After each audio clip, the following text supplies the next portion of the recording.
Glen led the Grafton Street Busk on Christmas Eve every year for the Simon communities of Ireland, and 10 years ago engaged in an occupation of the derelict office building Apollo House, where 39 homeless people were staying. Also joining him in that occupation was singer and independent Senator Francis Black, who joins us now in studio. And thank you for coming in, Francis. I know you and your family knew and were very fond of Glen. How are you this morning? Yeah, I mean, look, this is really devastating news. I don't think any of us can believe it, actually.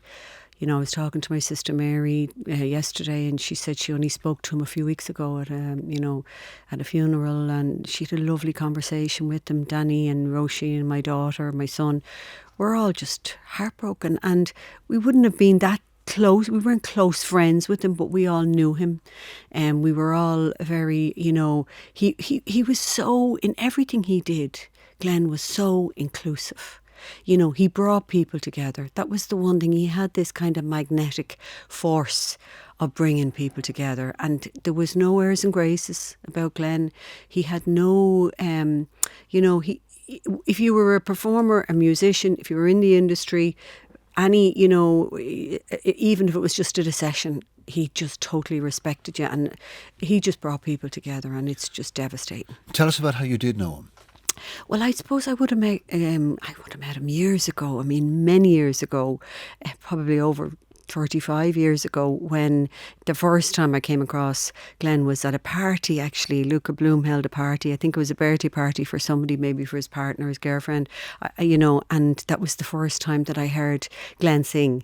And it was just one of those amazing sessions. And of course, Luca and Glen working together and singing together, and like that, the songs that Glen would have picked were songs that everybody knew at a sing-song, so as that everybody could sing them with him. And I think that was an art that he had. That was a gift he had of bringing people together. That was the first time. Then, obviously, I would have been at gigs and we would have met each other. But then, about 15 years ago, I was asked to do just to go up to Keltoy Treatment Centre to sing a few songs. And I was really conscious that some of the clients who were in Keltoy wouldn't know who I was, because they're all young people. And I was going, oh my God, they won't know who I am. They'd be going, who's this Elwyn, And I said to Glen, do you fancy coming up? And Glen said, yeah, Fran, no bother. You know the way he was. Yeah, no bother. When, what time? And he came in.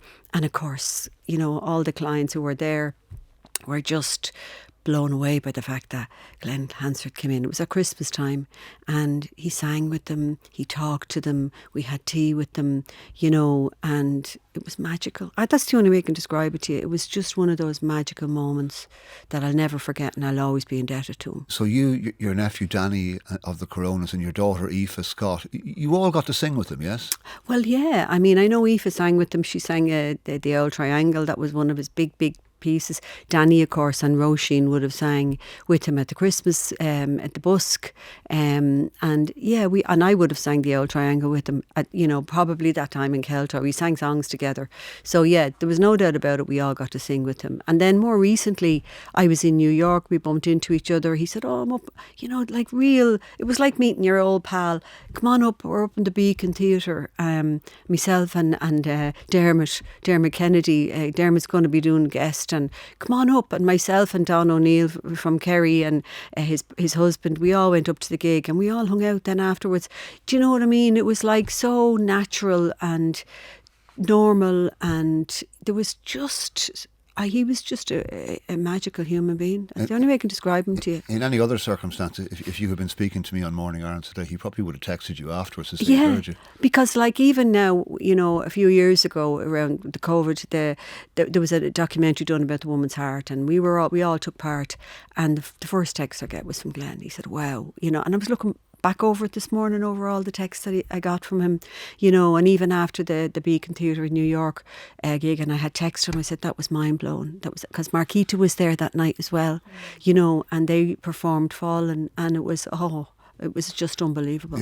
It's so hard to believe he's gone. What are you going to miss the most about him? His soul, just his beautiful soul, and the way, for me, the way he brought everybody together. I think that's when you were around Glen, he just brought everybody together and people felt love. That's the only way I can describe it to you.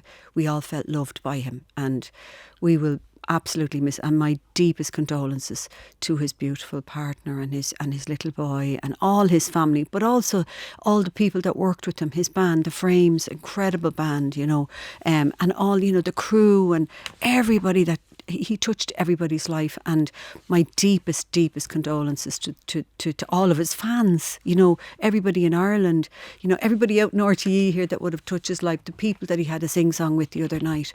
I just don't know how, you know, how they're going to cope with the heartbreak of this. And I'm so sad today, and I will be for a long time with Glen's passing. Frances, really appreciate you coming into us today. Frances very Black, welcome. remembering her friend Glen Hansard.